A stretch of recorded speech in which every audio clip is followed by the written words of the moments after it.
I'm Officer Michael Bullock, Michael, last name Bullock, with the Austin Police Department Public Information Office. Today at approximately 2:56 a.m., officers responded to a shoot-stab hotshot call near the intersection of East Riverside Drive and South Pleasant Valley Road. Unfortunately, this is the second incident of a homicide in 2 days that APD has responded to, and this is homicide number 40 for the year. In this particular incident, officers responded to reports that a male victim had been shot near a homeless camp. When officers arrived on scene, they did discover 2 male victims who appeared to have suffered gunshot wounds. Officers immediately began administering life-saving measures to those victims until Austin Travis County EMS and APD both arrived on scene. EMS was able to transport both victims to a local area hospital. However, unfortunately, while at the hospital, 1 male victim was pronounced deceased. The second male victim is alive but is currently in critical condition.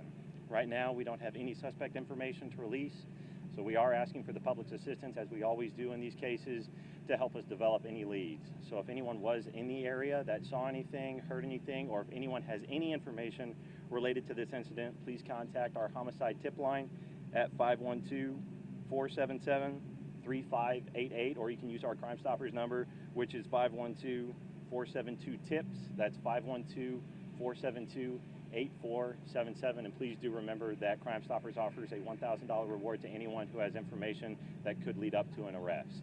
This will remain as an active scene for quite some time and likely a good portion of the day. So we are asking anyone to please avoid the area while investigators work to determine exactly what led up to this incident. Can you give us a lay of the land of where things happened? So all I can tell you really is that behind me is the intersection of East Riverside Drive and Pleasant Valley Road, and the homeless camp where the incident occurred is pretty much right in this immediate area. Do we know the 2 men involved happen to be people who are homeless by any chance? That's going to be part of exactly what we're determining. We know that it occurred near the homeless camp, but whether or not the individuals who were our victims were actually homeless or not, I can't confirm that yet. We saw the crime scene van at the Burger King. Was that way? Is there a connection there? That's just part of our overall crime scene, and so we are working to canvass the area. Obviously, because it did occur in a public space, evidence could be all over, and so we will canvass the entire area and multiple parking lots to determine if there is any evidence anywhere in the area that could help lead us to what occurred tonight. And did the building of the Burger King sustain any damage? I'm not sure whether the building itself actually sustained damage directly related to this incident or not. How long will the streets be closed here? I'm sorry. How long will the streets be closed? I don't have an exact estimate for you, but I can tell you that because of where this incident occurred, it will be an extended amount of time. So more than likely a good portion of the day, this will remain closed, Riverside, both east and westbound. Do you consider this to be a public threat? Should the folks who live in the area be worried? I mean, at this point in time, I don't have any suspect information to give to you. We don't have anything that gives us an immediate indication that there is a public safety threat, but as always, we do encourage people, especially from the area of these incidents, to be aware of your surroundings. If you see anything suspicious, please call the police and let us know so we can come investigate. But right now, there's nothing specific that leads us to a threat to anyone in the area. You mentioned this is the second homicide in 2 days. Correct. I mean, when you think about just a homicide after homicide, I mean, what runs through your mind?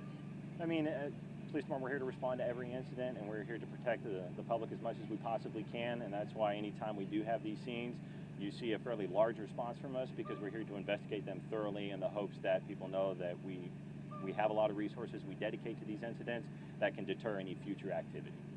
What did you call it when you first were announcing what this is, hot something? Correct. This was what the call title for this particular response was called a shoot stab hot shot, which is our highest priority call, which means that it warrants an immediate response from police.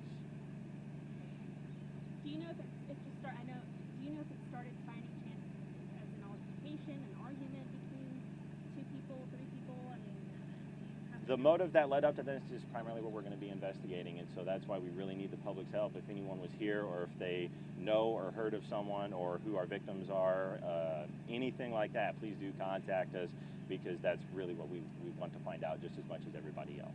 Is there identification on the people that have been either injured or died from this incident? Right now, I'm not aware if anybody has been identified, fully identified, that was related to the incident, where as a victim or any witnesses or anything like that. Do you have age ranges for those 2 men? I do not. Any other questions? All right. Thank you. I hope you have a good day.